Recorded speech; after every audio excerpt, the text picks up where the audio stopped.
Hey guys, oh man, you know, I don't know if anybody else goes through this as much as me. I imagine there's some people in the world, but it's, I suppose, interesting that just how much, at least from my perspective, how I feel when I'm kind of been doing something a while and I don't feel like doing it anymore. How I feel like, oh, this isn't meant for me, like at all, like I shouldn't do it at all. But I've lived on enough to know that like I'll probably want to do it again later. But you hear so many people that are just like, "Oh, I found my passion. I love it, and I was into it forever, and I still love it just as much, and all these things." And again, yeah, I've said this in a lot of other videos, but I'm just not sure how many people are like that. And I know it seems to me to be a very small percentage of the population, and I know I'm not in that percentage.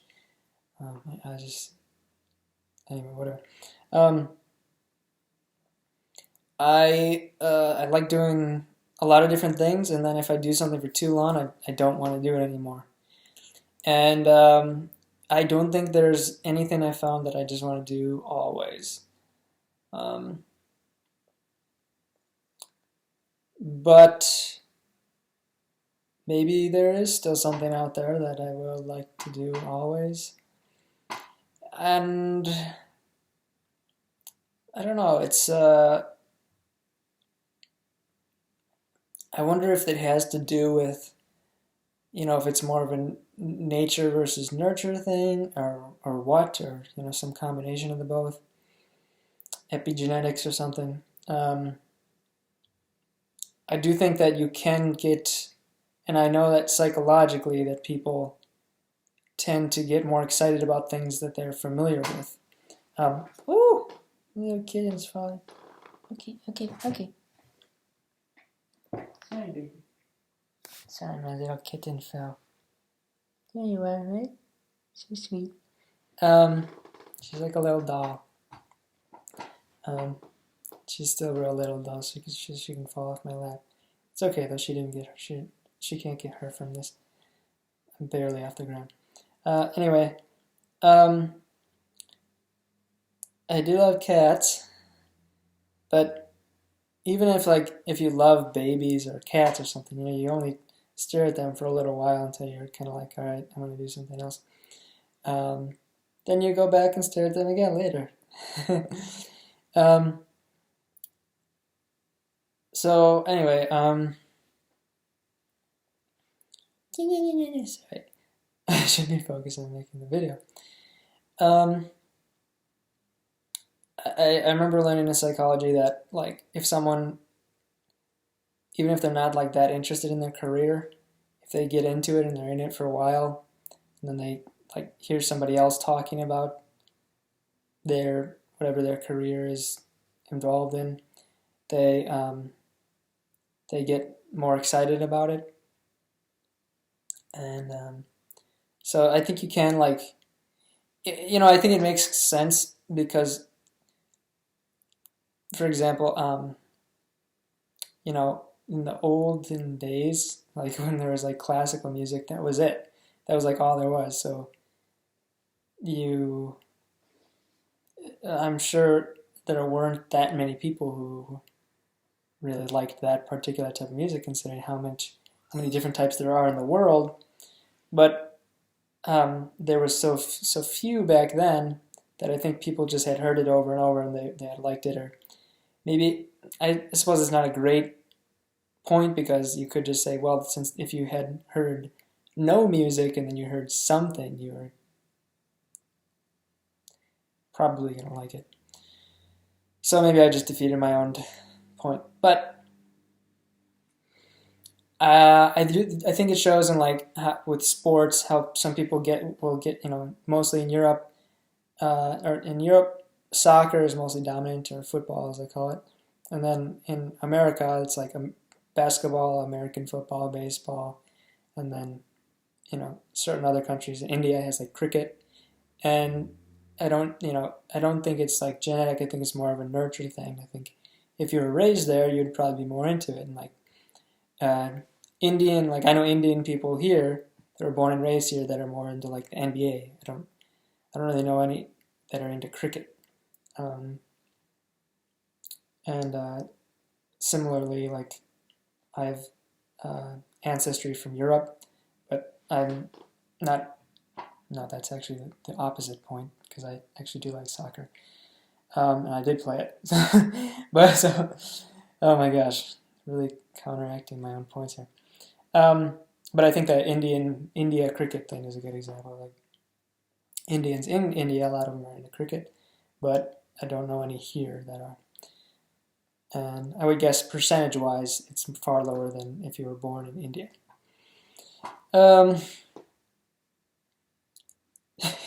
Sweet little cat.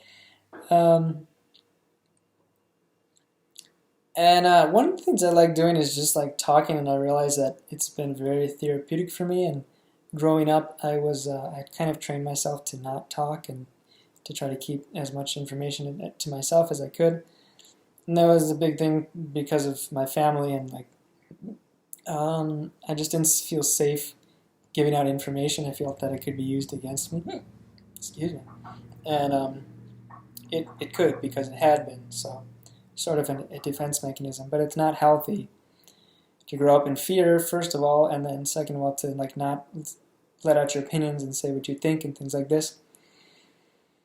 And I try to make like high energy videos and try to make stuff that people want to watch, but I think it would be really great to have like a platform to kind of talk with people about things, and I like talking with people about things, and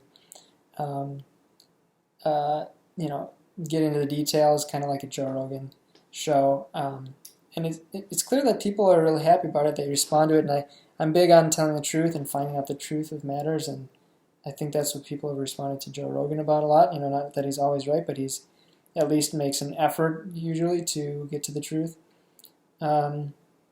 Whereas a lot of outlets don't do that. And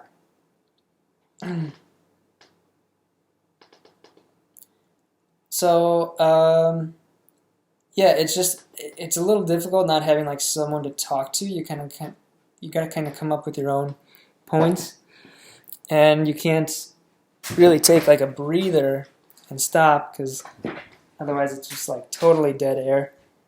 Sorry, I was on top of my charger cord. So in a situation like that, I could ask a question, have somebody else talk for a little bit while I'm grabbing this cord or whatever. Or like get a drink of water or something. Oh man.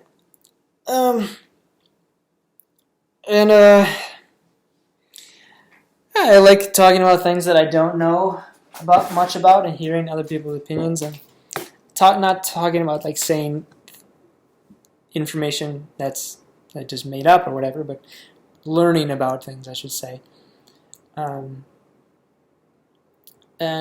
I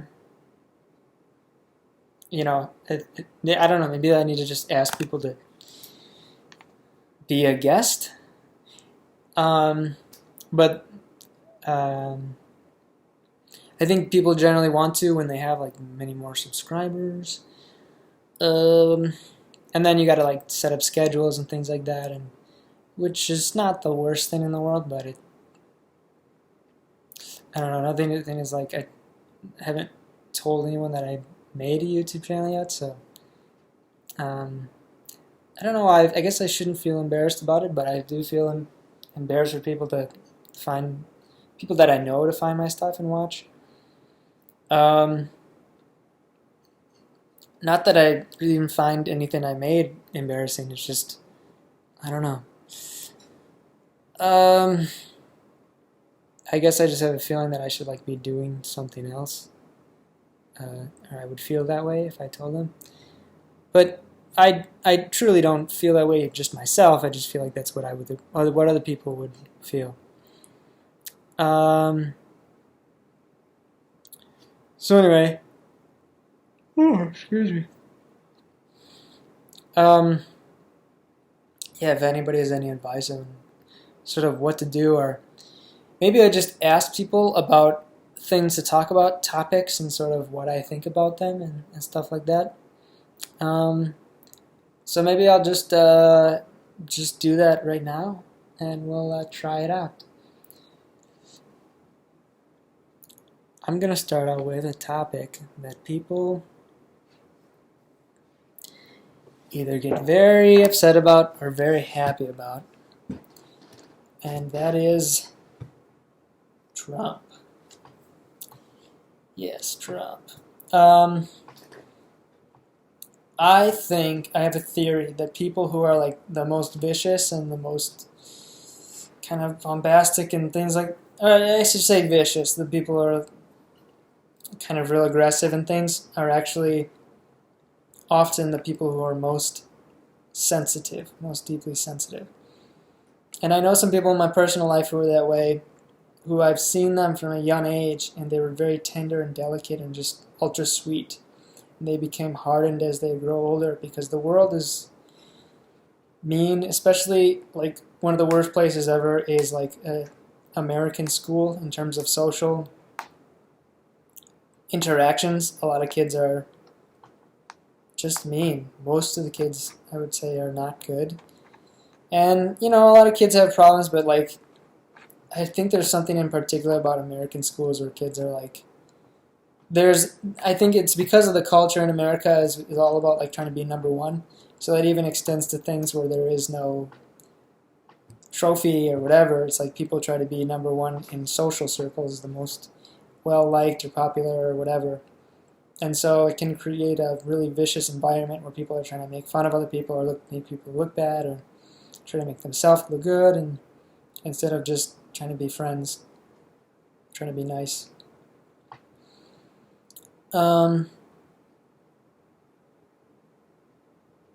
I think the current culture with, I don't know so much, I've been out of school for a while, but like, I would think that things like TikTok and wouldn't really help because the kind of crazier things you do, the more attention you get. And that's kind of the ultimate currency in America is attention. People might think that Americans are like real into money, but certainly far more is attention.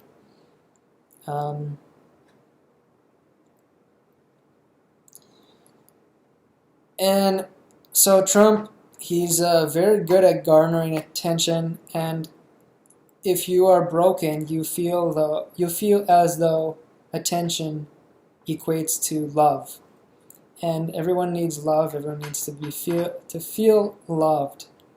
At least if you live amongst other people. Maybe if you live in the woods, it's fine. You don't need that. But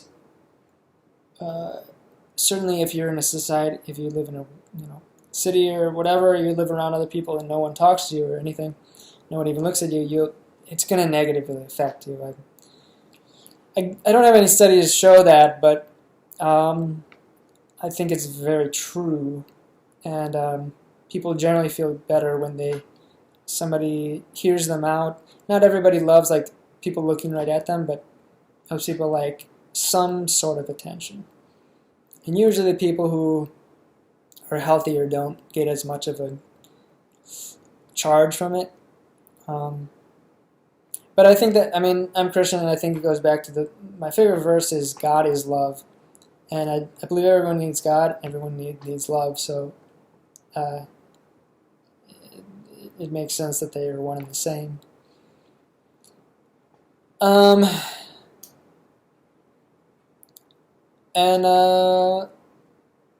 Yeah, I guess just to go off of that, one thing that for me I think about a lot, and I mostly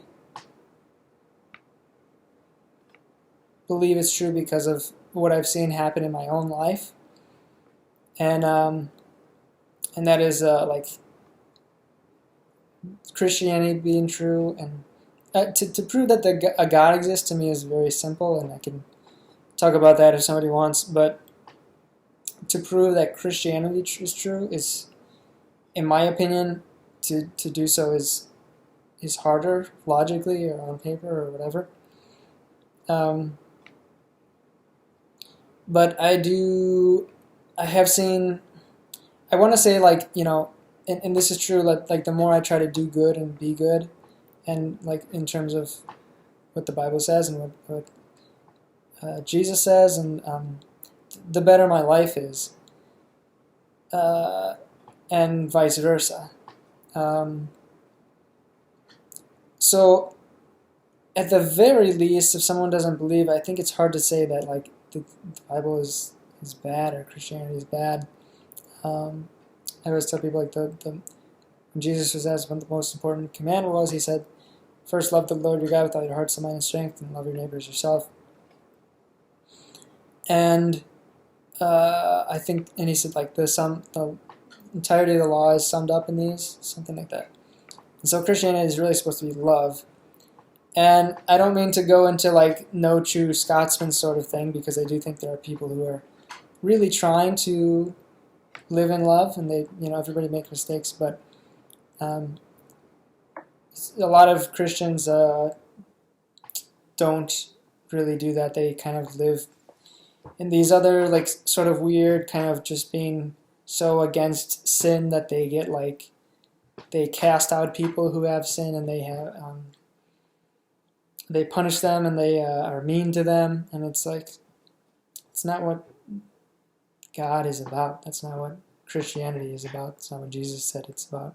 He said it's about love. So, and he said, love your enemies and pray for those who persecute you. So, people who are really mean, you should be very loving to.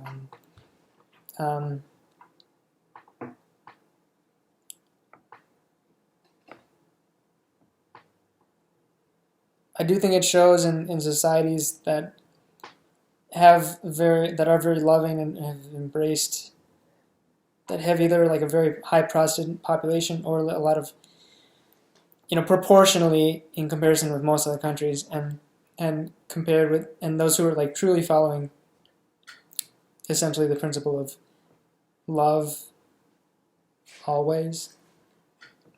Those societies are pretty much doing the best on most metrics. And I point to Norway a lot, and I think Norway is certainly true. They have super high quality of life, and one of the happiest countries in the world. One of the wealthiest. Even if you took away their money from oil, they would still be very wealthy per capita. And they deal with mental health issues and try to rehabilitate people in prison and things like this. And if you look at, like a country that's really into like witchcraft and stuff, like they're usually on the opposite end of the spectrum, like Haiti.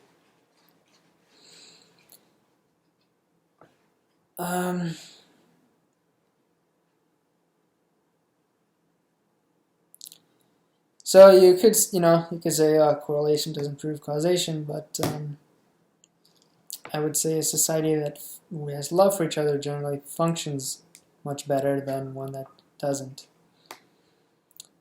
And I'm sure there's loving people in Haiti, but it's,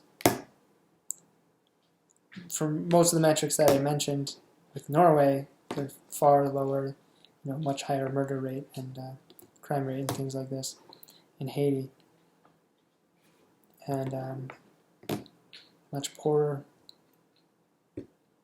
all these things. And if you look at where Christianity has spread, it's like wherever it has been the most prominent in the world has always been where it's been the most prosperous.